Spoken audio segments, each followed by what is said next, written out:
Ultrasound पे check कराया, पता चला लड़की है। नहीं डॉक्टर, 4 लड़कियां पहले से हैं, ये भी बेटी है। मैं तो उनके दहेज का इंतजाम नहीं कर पा रही हूं, इसका कहां से करूंगी? नहीं नहीं, अब मुझे बेटी नहीं चाहिए, गिरा दो, एबॉर्शन, ऑपरेशन, इस्कात। उस बच्ची को पेट के अंदर से गिरा दिया जाता है। अगर यहां किसी ने ये जुर्म किया है, सुन लो मेरी बहनों, सुन लो मेरी कौम की बेटियों, सुन लो मेरी समाज की माओ, ओह सुनो, अल्लाह के नबी फरमाते हैं, जिस औरत ने अपने पेट से किसी बच्चे को गिराया, एबॉर्शन कराया, उसकी उम्र पेट में 1 दिन की क्यों ना हो, 1 हफ्ते का बच्चा क्यों ना हो, पेट में 1 महीने का क्यों ना हो, 3 महीने का क्यों ना हो, 3 दिन का क्यों ना हो, कयामत के दिन ये बच्चा अल्लाह रब्बुल आलमीन इसको जिंदगी देगा, इसको हाथ देगा, पैर देगा, जबान देगा, सर देगा, आंखें देगा, चेहरा देगा, सब कुछ देगा। जा यौमल क़यामा व मुअल्लकुम बैन सदिया, ये बच्चा अपने माँ की दोनों पिस्तानों से लटका हुआ आएगा, अपने माँ के दोनों सीने से लटका हुआ आएगा। कयामत के दिन इस हाल में आएगा कि ये बच्चा अपने माँ की पिस्तान से दूध चूस रहा होगा, दूध खींच रहा होगा।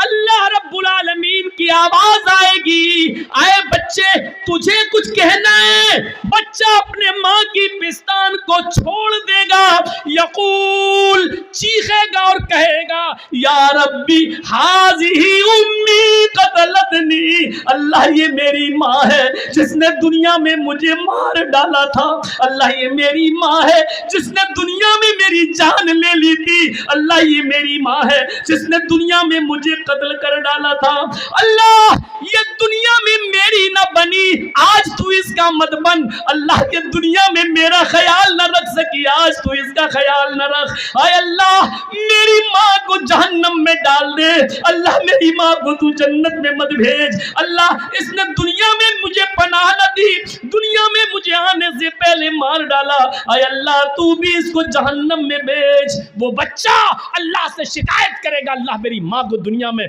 जब इसने मुझे नहीं वजूद में लाई तो तू इसको जन्नत में कैसे भेज सकता है, आय अल्लाह मेरी माँ को तू जहन्नम में डाल दे। वो बच्चा अपनी माँ को अल्लाह से फरियाद करके जहन्नम में भिजवा देगा। अगर किसी माँ ने, किसी औरत ने अगर ये जुर्म किया है तो जाओ फजर की नमाज से पहले पहले मुसल्ला बिछाओ, सजदे करो और अपने रूठे हुए रब को मना लो, शायद उसको रहम आ जाए तो तुम्हें तौबा कबूल करके बख्श दे, वरना उम्मीद बहुत कम है। जिसने दुनिया में अपने बच्चे को गिराया, तुम तो हलाल बच्चे गिरा रही हो, अपने शौहर का बच्चा गिरा रही हो, सिर्फ इसलिए कि 3 लड़कियां 4 लड़कियां पहले से, चौथी भी लड़की नहीं चाहिए, सिर्फ इसलिए। इस्लाम ने तो हराम औलाद भी गिराने की इजाजत नहीं दी, नाजायज बच्चा भी मारने की इजाजत नहीं दी। वो एक औरत आई थी अल्लाह के रसूल के पास जिससे जिना हो गया था, हराम काम हो गया था, कह रही थी अल्लाह के रसूल मुझे पाक कर दो। अल्लाह के नबी ने कहा क्या हुआ? कहा ऐसा ऐसा हो गया। आपने सहाबा से कहा इसको मार डालो, पत्थरों से ख़त्म कर दो। सहाबा ने कहा अल्लाह चलो। उसने कहा अल्लाह के रसूल मेरे पेट में बच्चा है, उसी जिना की पैदावार है। अल्लाह के नबी ने कहा तो गलती तेरी है, तेरे पेट के बच्चे को कैसे मारा जाए? अभी तुझे मारूंगा तो बच्चा भी मर जाएगा, जाओ जब बच्चा पैदा हो जाए तब आना। जब बच्चा पैदा हुआ तब आई। अल्लाह के रसूल ने कहा अभी भी तुझे नहीं मारा जा सकता है, क्योंकि अभी बच्चा तेरा दूध पीता है, इसके होंठों में दूध लगा है, और मोहम्मद जालिम नहीं है जो इस बच्चे का हक मार दे। नहीं, अभी इसको दूध पिलाओ, जब रोटी खाने लगे तब आना। सोचो, हराम बच्चा था, नाजायज बच्चा था, जंगल में बकरियां चराने वाले किसी चरवाहे से इस औरत ने जिना कर लिया था, पहाड़ के दामन में जिना हुआ था, जंगल में झाड़ी में जिना हुआ था। लेकिन अल्लाह के रसूल सल्लल्लाहु अलैहि वसल्लम ने उस नाजायज बच्चे को भी गिराने की इजाज़त नहीं दी, जबकि उस बच्चे का बाप इस दुनिया में पता नहीं कौन है। ना उसने एक्सेप्ट किया कि मेरा बच्चा है, और आज तक हदीस की किताबों में उस बच्चे का बाप का पता नहीं है कि कौन है। मेरे भाइयों जरा तसव्वुर करो, अल्लाह चाहता तो नबी को बता सकता था कि इस बच्चे का बाप फला है, लेकिन अल्लाह ने भी नहीं बताया, इसलिए कि किसी का मामला छिपा है तो छिपा रहने दो, शायद वो तौबा कर ले और अल्लाह रब्बुल आलमीन उससे को माफ कर दे।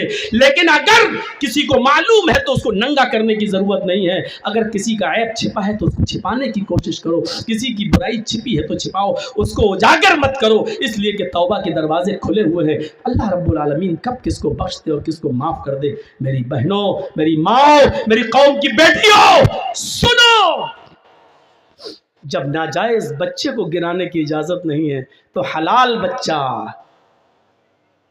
जायज बच्चा, उसको कैसे गिराया जा सकता है। ये अंधेरा था अरब की सरजमीन पर, ये गुनाह थे अरब की सरजमीन पर। अज्ञान हेतु किरत मोह मदान दिकारम नाशम विधायम ही तदोदयते। मोहम्मद इस दुनिया में आएंगे, अंधेरे को नाश कर देंगे, अंधेरे को मिटा देंगे। आप इस दुनिया में आए और आपने अंधेरे का खात्मा किया, आपने इस तरीके से अंधेरे को मिटाया, फिर औरत को इज्जत दी, फिर औरत को सम्मान दिया। मेरी बहनों, मेरी कौम की बेटियों, तुम कहाँ इज्जत ढूंढ रही हो?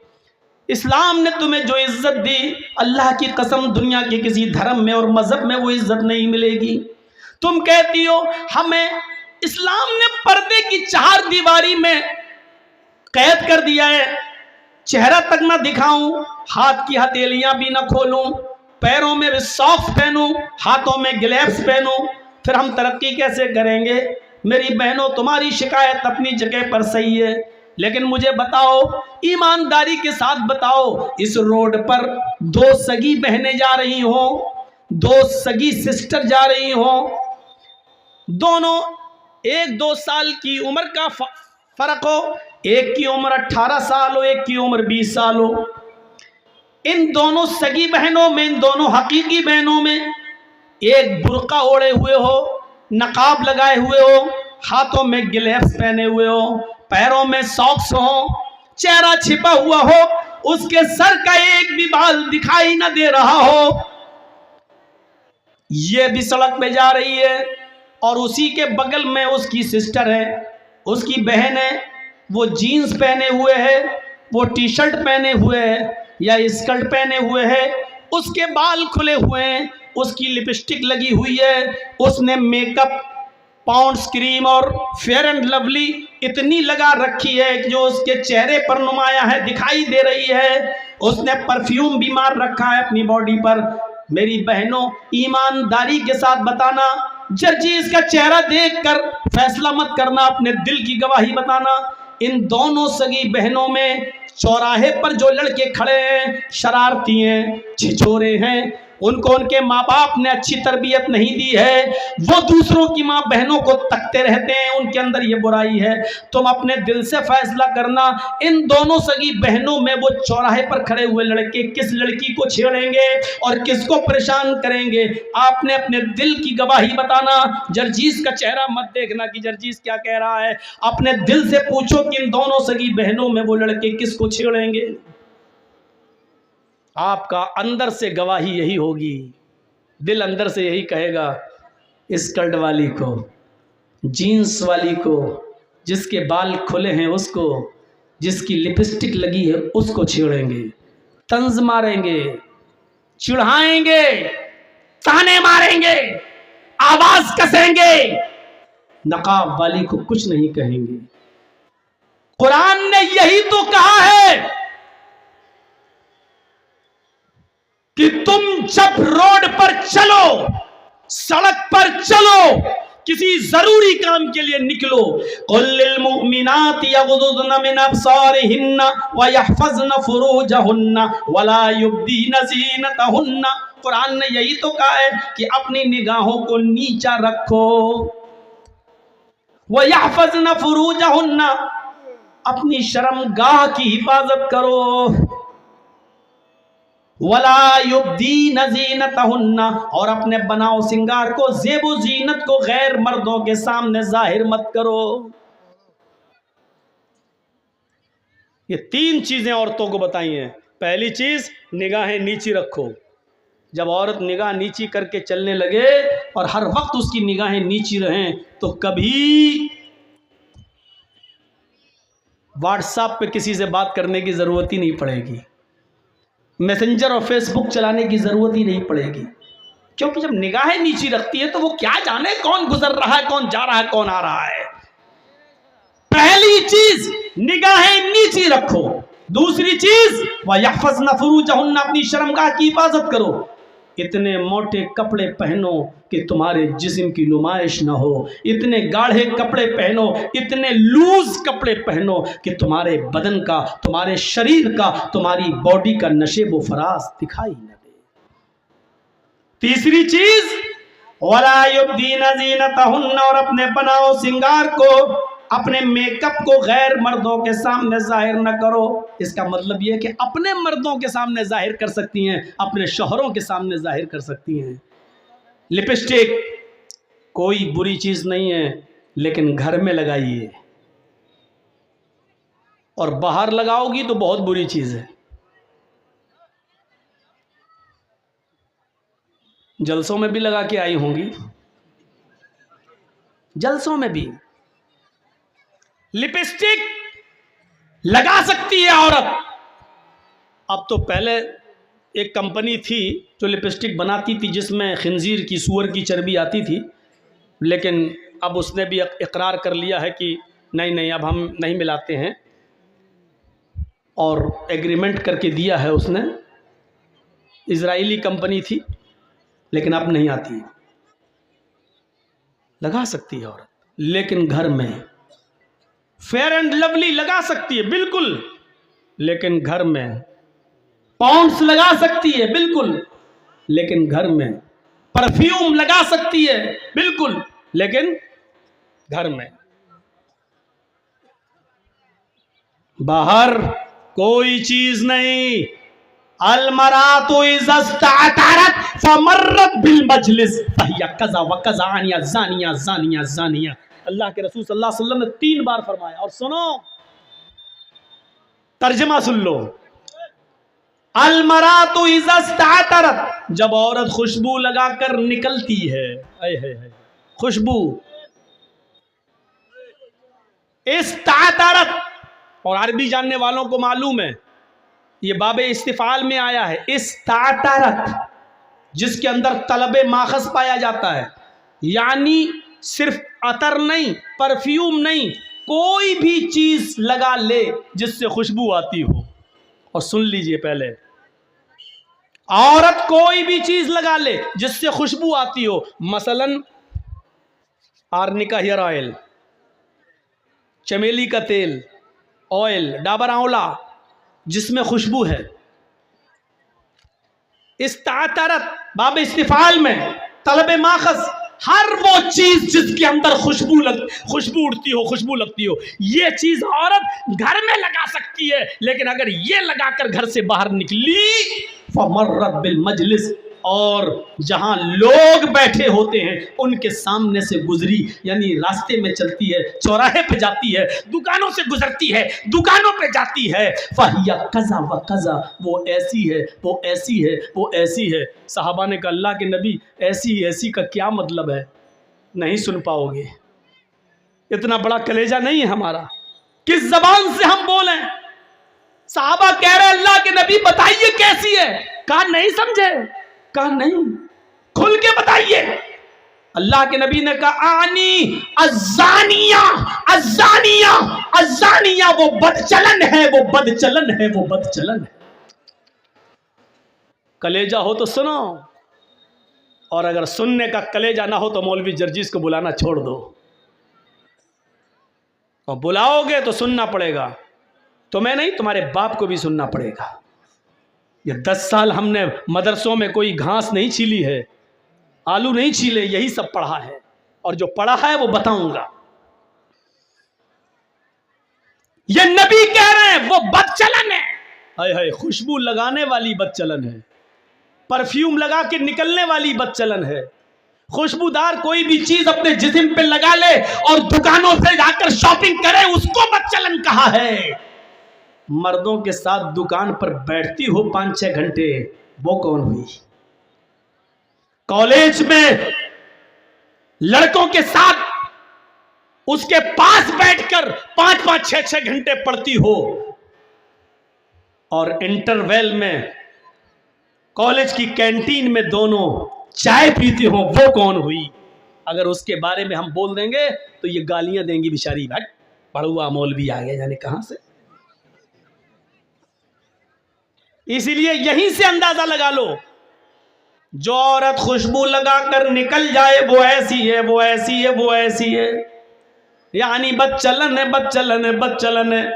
जो परफ्यूम खुशबू लगाकर निकल जाए तो वो ये है। तो मर्दों के साथ घूमने वाली, गैर मर्दों के साथ चलने वाली, उनकी बाइक पे बैठने वाली, उनकी मोटरसाइकिलों पर सफर करने वाली कौन हुई? शौहर का इंतकाल हो गया, बहुत पैसा छोड़ गया, बीवी जमीन और जायदाद की मालिक है, मियां बीवी दोनों हज करने जाना चाहते थे, हस्बैंड वाइफ दोनों हज करने जाना चाहते थे, दोनों ने फार्म भर दिया है। सुनो मसला, दोनों ने फार्म भर दिया है, हज की तारीख भी आ गई है, लेकिन हज करने से पहले, हज जाने से पहले हस्बैंड की डेथ हो गई, एक्सपायर हो गया, इंतकाल कर गया। अब औरत अकेली है, अब वो हज करने जाना चाहती है। शरीयत इसके बाद पाबंदी लगाती है कि अब वो हज के लिए अकेली नहीं जा सकती है। इस्तिताअत है, पैसा है, दौलत है, सोना है, चांदी है, सब है, लेकिन अब उसको हज के लिए कंडीशन बदलना पड़ेगी।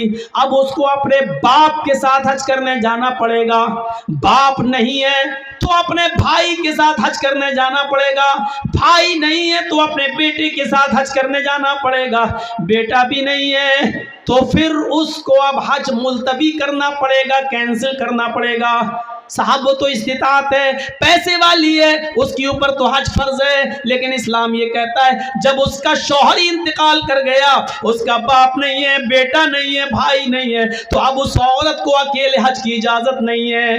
अब वो औरत एक दीनी काम के लिए, हज के लिए अगर अकेली निकल रही है, खाने काबा भी पहुंच जाती है, सफा मरवा के चक्कर भी लगा लेती है, सारे अरकान भी कर लेती है, लेकिन अकेले जाती है तो अल्लाह की कसम उसका हज नहीं है, उसका हज नहीं है, उसका हज नहीं है। वो हज का एक सवाब उसको नहीं मिलेगा, बल्कि उल्टा गुनाह पड़ेगा, उल्टा उसके ऊपर अजाब पड़ेगा। इसलिए अजाब पड़ेगा क्योंकि उस औरत के ऊपर अब हज फर्ज नहीं था, इसलिए कि उसके ऊपर से हज कैंसिल कर दिया गया, क्योंकि उसको ले जाने वाला कोई महरिम नहीं है। मेरी बहनों, हज जैसे मुकद्दस मकाम पर औरत अकेली नहीं जा सकती है, जहां किसी की इज्जत नहीं लुट सकती है, जहां सब लब्बैक लब्बैक कहते हो, ऐसी मुकद्दस जगह पर भी तुम अकेली नहीं जा सकती हो। हज ऐसी इबादत के लिए भी तुम अकेली नहीं जा सकती हो। ये तुम्हारे कलेजे कि तुम बाजारों में अकेली चली जाती हो, तुम कॉलेजों में, स्कूलों में अकेली चली जाती हो, अपने घरों से निकलकर तुम अपने मायके अकेली चली जाती हो। ये कलेजा है तुम्हारा। शरीयत तो तुम्हें घर से बाहर निकलने के लिए भी अकेले इजाजत नहीं देती है। अगर तुम्हें घर से बाहर भी निकलना पड़े तो अपने शौहर के साथ जाओ, अगर शौहर न हो तो अपने भाई के साथ जाओ, भाई न हो तो अपने बेटे के साथ जाओ। अकेले शरीयत औरत को अकेले घर से निकलने की इजाजत नहीं देती है। फरमाया कि ला यखलुअन्न रजुलुन बिइम्रातिन, कोई भी मर्द किसी औरत से अकेले में तन्हाई में गुफ्तगू न करे, अकेले में न मिले, इल्ला काना सालिसुहुम शैतान, इसलिए कि वो दो नहीं होते बल्कि उनमें तीसरा शैतान होता है। ये शरीयत एक मुतय्यन कर रही है, रास्ता बता रही है कि कोई मर्द किसी औरत से अकेले न मिले। अल्लाह के नबी एतिकाफ में बैठे हुए हैं, अल्लाह के नबी की दो बीवियां नबी से मिलने आती हैं। अल्लाह के नबी सल्लल्लाहु अलैहि वसल्लम से मुलाकात करके जब वो वापस जा रही हैं तो अल्लाह के नबी उनको मस्जिद के दरवाजे तक छोड़ने के लिए आते हैं। सामने से दो अंसारी गुजर रहे हैं, अल्लाह के नबी ने उन दोनों अंसारियों को बुलाया, इधर आओ। वो दोनों अंसारी करीब आए, अल्लाह के नबी ने फरमाया, आए नौजवानों, ये दोनों मेरी बीवी हैं, ये दोनों मेरी वाइफ्स हैं, ये दोनों मेरी बीवियां हैं। उन नौजवानों ने कहा, अल्लाह के नबी आप हमसे ये क्यों बता रहे हैं? आप हमसे ऐसा क्यों कह रहे हैं? कहा इसलिए कह रहा हूं कि शैतान हर इंसान की रगों में, खून में दौड़ता है। हो सकता है कि तुम्हारे दिल में शैतान ये वसवसा डाल दे कि मोहम्मद पता नहीं किन औरतों से बातें कर रहा था, ये दोनों औरतें कौन थी और क्यों मिलने आई थी। इसलिए मैं तुम्हें बता रहा हूं कि मैं किसी गैर औरत से नहीं, अपनी पत्नियों से, अपनी बीवियों से बात कर रहा था। मोहम्मद रसूलुल्लाह को भी अपनी सफाई देना पड़ी कि देखो ये मेरी बीवियां हैं, जबकि सहाबा कैसे शक कर सकते थे नबी के ऊपर, लेकिन आपने क्लियर कर दिया मैं किसी गैर के साथ नहीं, अपनी बीवियों के पास था और ये बीवियां मुझसे मिलने आई थी। मेरे भाइयों, जब मोहम्मद रसूलुल्लाह सल्लल्लाहु अलैहि वसल्लम अपने आप को बचा सकते हैं तो फिर तुम अपनी बाइक पर अपनी साली को कैसे बिठा सकते हो? मेरे भाइयों, यकीन मानिए, बीवी की मौजूदगी में भी साली आपकी बाइक पर नहीं बैठ सकती है। अगर बैठती है तो बहनोई भी गुनाहगार और साली भी गुनाहगार। मियाँ और बीवी, हस्बैंड और वाइफ दोनों खाना खा रहे हैं और आपकी साली आती है और बहन कह रही आओ तुम भी बैठ जाओ, तुम्हारे जीजा हैं कोई बात नहीं खाओ। बीवी की मौजूदगी में भी साली अपनी बहनोई के साथ, अपने जीजा के साथ खाना नहीं खा सकती है, उसके सामने चेहरा नहीं खोल सकती है। जब शरीयत साली को बीवी की मौजूदगी में भी न शौहर के साथ यानी जीजा के साथ न खाना खाने की इजाजत दे रही है, जब खाना खाने की इजाजत नहीं दे रही है तो बाइक पर स्कूल छोड़ने की इजाजत कैसे दे सकती है? बाइक पर मार्केट घुमाने की इजाजत कैसे दे सकती है? और एक जीजा के लिए साली को बाइक पे बिठाकर बाजार से शॉपिंग की इजाजत कैसे दे सकती है? अल्फाज मेरे कड़वे हैं, सख्त हैं, लेकिन बीमारी भी बड़ी है। इसलिए मैंने महसूस कर लिया है कि होम्योपैथिक दवा से फायदा नहीं है, अब इंजेक्शन लगाना पड़ रहा है। यह मर्ज इतना बढ़ चुका है कि मुझे इंजेक्शन की जरूरत पड़ रही है, इसलिए मैंने इंजेक्शन लगाया है। मैं जानता हूं कि यह बात औरतों को भी बुरी लग रही होगी, आपको भी बुरी लग रही होगी, क्योंकि आपने ही अपनी बेटियों को अपने दामादों के साथ भेजा है। आपको भी बुरी लग रही है और इन सालियों को भी बुरी लग रही होगी जो अपने बहनोइयों की और अपने जीजा के मोटरसाइकिलों पे बैठ के घूमी है। हकीकत में बुरी लग रही होगी, लेकिन बुरा लगने ही के लिए तुम्हें बोल रहा हूं ताकि तुम्हारे अंदर उसका एहसास हो, जागे और पता चले कि कितना घिनौना और कितना बड़ा जुर्म तुम, ये इस्लाम की नजर में कितना बड़ा गुनाह है, इसका एहसास तुम्हारे अंदर हो। अगर तुम्हें बुरा ना लगे, अगर बुरा लग रहा है तो जर्जीस कामयाब है। अगर तुम्हारे दिल को चुभ रही है मेरी बातें तो अल्लाह की कसम में पास हो गया।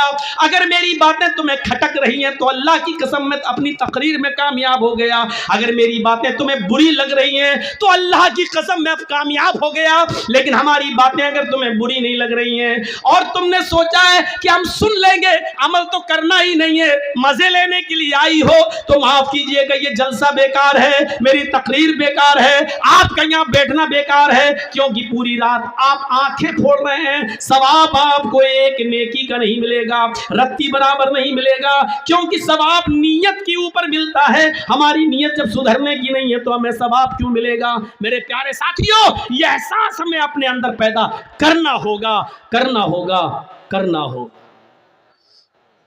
या तो सालियां ही सबसे ज्यादा मजाक करती हैं जीजा से, बीवी इतना खुल के नहीं बोलती जितना साली।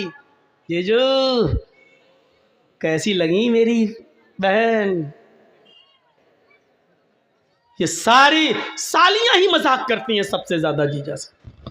हाँ, जिस तरीके से साली बहनोई के साथ खाना नहीं खा सकती है बहन की मौजूदगी में, उसी तरीके से आपका छोटा भाई भी आपके दस्तरखान पर आपकी मौजूदगी में भाभी के साथ खाना नहीं खा सकता।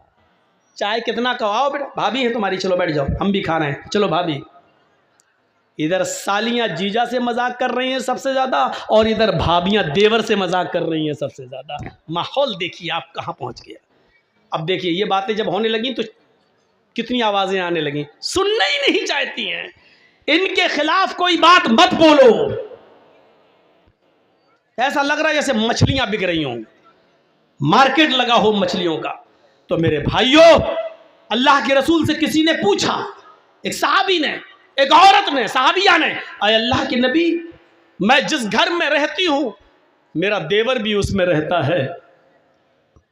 और अरअयतल हमवा, क्या मैं देवर से भी पर्दा करूं? और सुनो नबी ने जवाब क्या दिया, अरअयतल हमवा, क्या मैं देवर से भी पर्दा करूं? तो अल्लाह के नबी ने फरमाया, देवर से? देवर से पूछ रही हो? छोटे भाई की बीवी, यानी छोटे भाई, शौहर के छोटे भाई से ना? क्या हाँ। तो अल्लाह के नबी ने क्या कहा, अलहमुल मौत, अरे वो तो मौत है। और नबी ने क्या जवाब दिया, तुम ये पूछ रही हो क्या देवर से भी पर्दा करूं? हाँ हाँ वो तो मौत है। मौत का मतलब समझ रहे हो? मोहल्ले के कुछ लोगों से अगर बेपर्दगी हो जाए तो चलेगा। चलते चलते रास्ते में जा रही हो, गांव का कोई आदमी तुम्हें देख लिया, एक नजर जल्दी से पर्दा गिरा लिया, चलेगा। थोड़ी बहुत बेपर्दगी दूसरे लोगों से हो जाए चलेगी, लेकिन देवर से बिल्कुल नहीं। अलहमुल मौत, देवर तो मौत है भाभी के लिए, देवर तो मौत है भाभी के लिए। ये हदीस जब मैं पढ़ता था तो बहुत से लोग कहते थे, मौलाना आजकल जॉइंट फैमिली है, लोग ऐसे रहते वैसे रहते, कैसे हो पाएगा? लेकिन इसका नुकसान मैंने उस वक्त देखा जब एक बार मैं सऊदी के सफ़र पर गया था, और वहाँ ये हादसा जब मुझे लोगों ने बताया तो बड़ा अजीब लगा कि अल्लाह के रसूल ने जो देवर भाभी का पर्दा बताया वो कितना सटीक और कितना सही है। वहां एक अजीब किस्सा सुनने में आया मेरे जद्दा का, कि जद्दा में भोपाल का एक आदमी टैक्सी ड्राइवर था। दोनों भाई वहां पर टैक्सी चलाते थे, एक भाई रात में एक भाई दिन में। और भोपाल का ये आदमी फैमिली के साथ रहता था। छोटे भाई की शादी नहीं हुई थी, 8 साल 10 साल 15 साल का अरसा गुजर गया। इस आदमी के 4 बच्चे भी वहां पैदा हुए। एक मर्तबा ये शख्स किसी कस्टमर की तलाश में जद्दा में बैठा हुआ था अपनी टैक्सी पर, कि एक औरत आती है, उसका पेट बड़ा था, उसके पेट में हमल था, बच्चा था, और आकर कहती है, एक्सक्यूज मी। इसने कहा जी क्या बात? देखिए मुझे बहुत तेज़ पेट में दर्द हो रहा है, ये करीब में जो हॉस्पिटल है जल्दी ले चलिए, मेरी डिलीवरी का वक्त करीब है। उसने कहा आओ बैठो। टैक्सी खोली और बिठा लिया और जल्दी से ले गया, और हॉस्पिटल में उसने सोचा चलो, उसने हाथ पकड़कर हॉस्पिटल तक पहुंचा दिया, और वहाँ स्टाफ ने फ़ौरन इस औरत को लिया और जल्दी से अंदर ले गए। उसने सोचा ये उसका आदमी होगा, उससे लिखा पढ़ी कराई, कहाँ से आए हो, कैसे आए हो, क्या हो, कहाँ, फ़ोन नंबर, मोबाइल नंबर। उसने कहा अरे मुझे तो उससे पैसे लेना थे टैक्सी के। अंदर से चेकिंग होके आवाज़ आई, तो इससे कह दिया उसको तो 3-4 दिन यहाँ एडमिट रहना पड़ेगा, क्योंकि डिलीवरी कभी भी हो सकती है, रात में भी। फिर भी एक नॉर्मल हो गई तो ठीक, ऑपरेशन हुआ तो 3-4 दिन 5-6 दिन रखना पड़ेगा। इसने सोचा कि चलो यार 2-3 दिन में कभी यहाँ से निकलेंगे फिर ले लेंगे इससे पैसे, अभी तो वो बेचारी परेशान है, उसके साथ कोई है भी नहीं। ये अपना टैक्सी उठाकर चल दिया। पूरा दिन टैक्सी चला के रात में घर पहुंचा, रात भर सोया। रात में इसका छोटा भाई टैक्सी चलाता था, वो टैक्सी चलाता था, ये दिन में टैक्सी चलाता था। तो जब ये सुबह फजर की नमाज पढ़ने उठा, नमाज पढ़ के आया, इसकी बीवी ने इसको चाय बनाई, अपने शौहर को ब्रेड आमलेट वगैरह बनाया कि चलो नाश्ता करो अब तुम जाओगे। मोबाइल फ़ोन की घंटी बजी, वो वाला फ़ोन लैंडलाइन, वो घंटी बजती है। इसने घंटी उठाई, अरे कौन इतना सुबह सुबह। इसने सोचा कि कोई कस्टमर होगा, कहीं जाना होगा, फ़ोन करते हैं लोग। तो इसने फ़ोन उठाया, कहा हेलो। वहाँ से आवाज़ आई, कौन? जमील साहब। कहा जी, बड़े नालायक इंसान है तुम। कहा क्यों, क्या हुआ?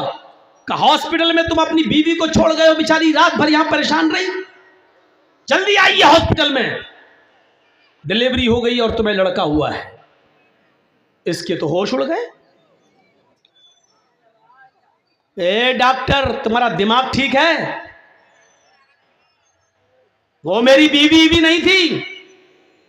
अच्छा हुआ ये फोन मैंने उठाया, कहीं मेरी बीवी ने उठा लिया होता तो कयामत आ गई होती। दिमाग ठीक रखो। उधर से उस डॉक्टर ने, लेडीज डॉक्टर भी चिल्लाई इसके ऊपर, चुप बदतमीज कहेंगे। ये इंडियन पाकिस्तानी कमीने सब ऐसे ही होते हैं। बच्चा पैदा हो गया, आप कहते हैं मेरी बीवी नहीं, लड़ाई लड़ते हैं घर में और यहां आके छोड़ जाते हैं। आ रहे हो या मैं पुलिस भेजूं? कहना पुलिस मत भेजो, मैं आ रहा हूं। गया सीधे टैक्सी चलाता हुआ हॉस्पिटल में पहुंचा और जाकर किस वार्ड में? तो फला कमरे में। खोला कमरा, डाइन चुड़ैल मर जा, मैं ही मिला था तुझे। एक तो मेरा किराया नहीं दिया, बिस्तर पे लेटी और कह रही है मेरा बच्चा। अब रोती है, तुम्हें क्या हो गया? अरे घर में थोड़ा सा झगड़ा हो गया, इसका मतलब ये थोड़ी कि तुम हमें इतना डांटोगे, अपने बच्चे को तुम एक्सेप्ट ही नहीं कर रहे हो। उसने रोना शुरू कर दिया, इसका दिमाग खराब। हे ड्रामे बंद कर। ए डॉक्टर साहब, ये मेरी बीवी भी नहीं है, पता नहीं कौन है। डॉक्टर साहब कहते हैं चुप, रो रही है। एक औरत कैसे किसी को अपना शौहर कह देगी? मानता हूं झगड़ा होता है घरों में, सबके घर में होता है, लेकिन इसका ये मतलब है कि तुम बीवी मत मान। अरे डॉक्टर साहब, अल्लाह की कसम ये मेरी बीवी नहीं है। अब वो कहती डॉक्टर साहब ये झूठ बोल रहा, अल्लाह की कसम मैं इसी की बीवी हूं। मामला बड़ा पेचीदा। डॉक्टर ने कहा रुको। मामला इतना बिगड़ गया, इतना बिगड़ गया, हर आदमी उसी औरत की बात कर रहा है, क्योंकि औरत के आंसू बड़े खतरनाक होते हैं।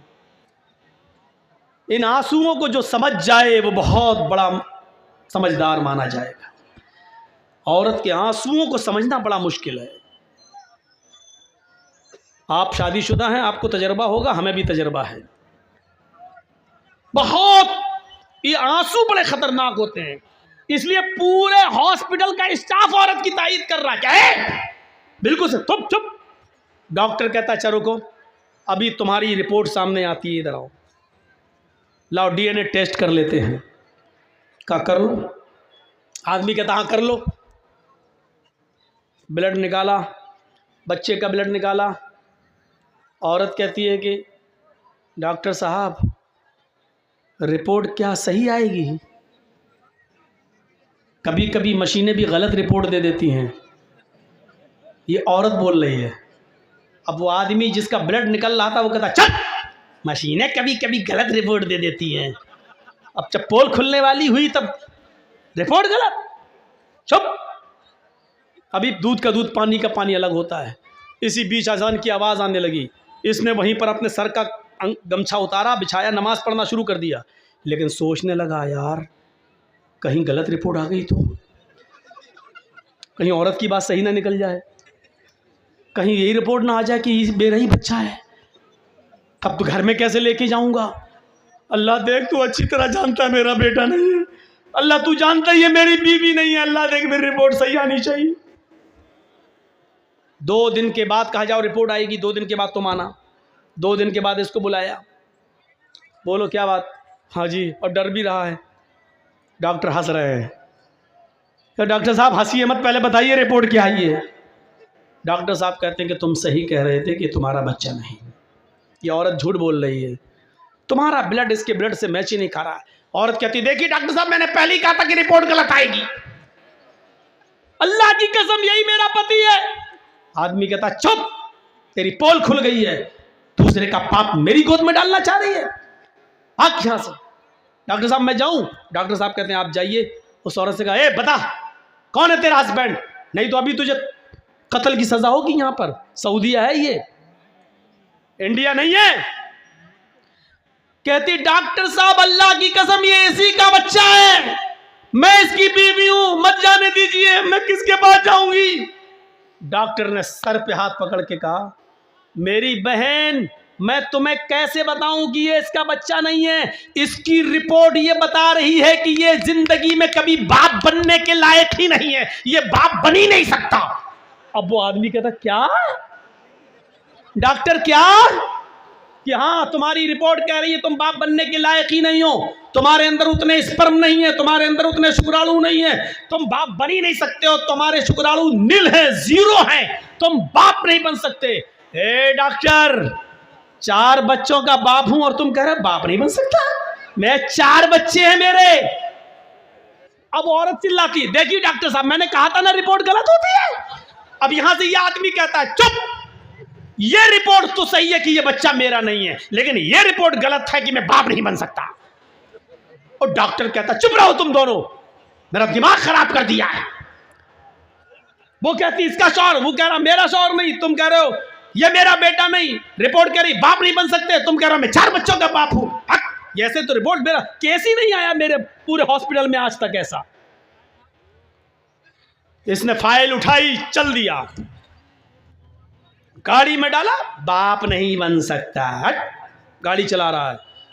थोड़ी दूर जाने के बाद कहता है जमील घर का पता लगाओ, कहीं रिपोर्ट अगर सही हुई तो फिर ये 4 नमूने आए कहाँ से? अगर मेरी रिपोर्ट सही है मैं बाप नहीं बन सकता तो ये बच्चे हैं किसके? सीधे घर पहुंचा, दिन में दरवाजा खटखटाया, बीवी को होश भी नहीं था कि दिन में भी मेरा पति आ जाएगा। दरवाजा खटखटाया, बीवी ने दरवाजा खोला, चप्पल उठारी आदमी ने, शौहर ने, और तड़ा जूते चप्पल घूसे। वो औरत कह रही इतना प्यार करते थे आज अचानक क्या हो गया? लेकिन इसने 20-25 पहले प्रेशर बनाने के लिए मारा, चप्पल जूते लाते घूसे मुक्के। जब 15-20 मार चुका तब कहा ये बताओ कि ये 4 बच्चे किसके हैं? वो कहती क्या हो गया तुम्हें? अभी फिर मारूंगा, ये पता चल गया है ये मेरे नहीं है, अब ये बता कि किसके हैं। 2-4 और दिए। जब उसको तेज चोट लगने लगी तो कहने लगी रुको मारो मत, कुछ कहोगे तो नहीं? कहा नहीं, सही बता दोगी तो कुछ। कहा कि ये 4 बच्चे आपके नहीं हैं। फिर कहा देवर के। कहा ये कैसे हुआ? कहा आप दिन में टैक्सी चलाते हैं ना, वो रात में चलाता है। मतलब आप दिन भर गायब रहते हैं, रात में सोते हैं, वो रात भर गायब रहता है, दिन में सोता है। घर तो एक ही है, जॉइंट फैमिली तो एक ही है। आपसे तो कुछ बच्चे हो नहीं रहे थे, मुझे घर में किलकारियां सुनने का शौक़ था बच्चा, और जब उससे दिल लग गया तो सारे बच्चे उसी के। उसने कहा यहाँ तो मैं तुम्हारा इंतकाम नहीं लूँगा, यहाँ अगर FIR करते हैं तो अभी तुम दोनों को कत्ल की सज़ा हो जाएगी। पासपोर्ट जल्दी से रिटर्न टिकट लिया और अपने भाई को और बीवी को लेकर भोपाल आया, और भोपाल आने के बाद मीटिंग बिठाई और सब लोगों से कहा कि जब ये बच्चे मेरे हैं ही नहीं तो मैं इनको क्यों पालता हूँ, क्यों रखता हूँ, और इन दोनों का जब चक्कर चल ही रहा है तो इंसानियत का तकाजा ये है कि मैं अपनी औरत को तलाक देता हूँ और इद्दत गुजार कर ये इसके साथ शादी कर ले, जब बच्चे इसी के हैं तो फिर ये इसके साथ रहे। और उसने अपनी बीवी को तलाक दे दी। ये वाकया जब सऊदिया की सरजमीन पर मैंने सुना, पैरों के नीचे से जमीन सरक गई।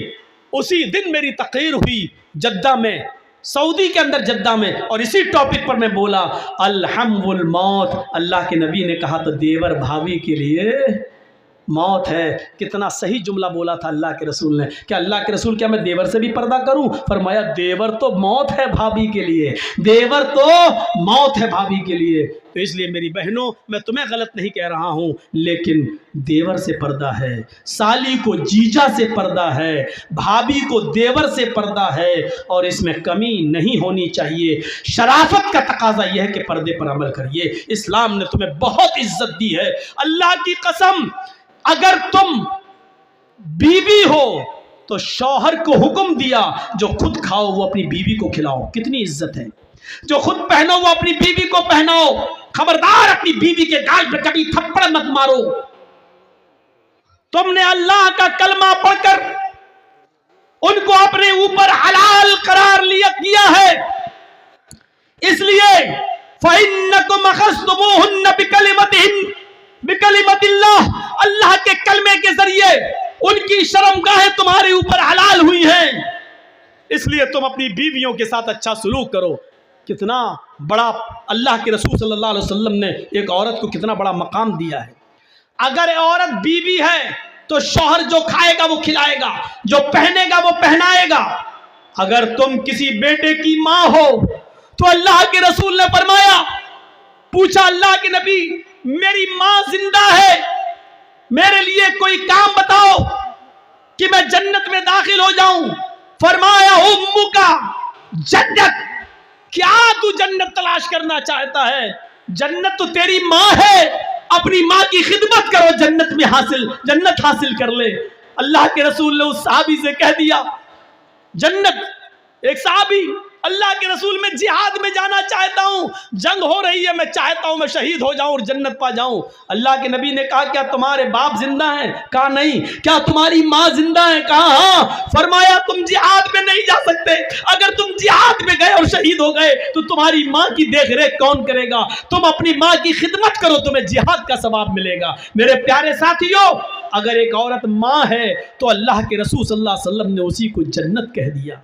एक औरत बहन है या बेटी है तो बाप को हुक्म दे दिया कि अगर तुम्हारी 3 बेटियां हैं या 3 बहनें हैं, तुम उनको पढ़ाओ, उनको लिखाओ, उनको अच्छा अदब सिखाओ, उनकी अच्छी तरबियत करो, और जब वो बड़ी हो जाएं तो उनको दीनदार घर में उनकी शादी कर दो, उनका निकाह कर दो।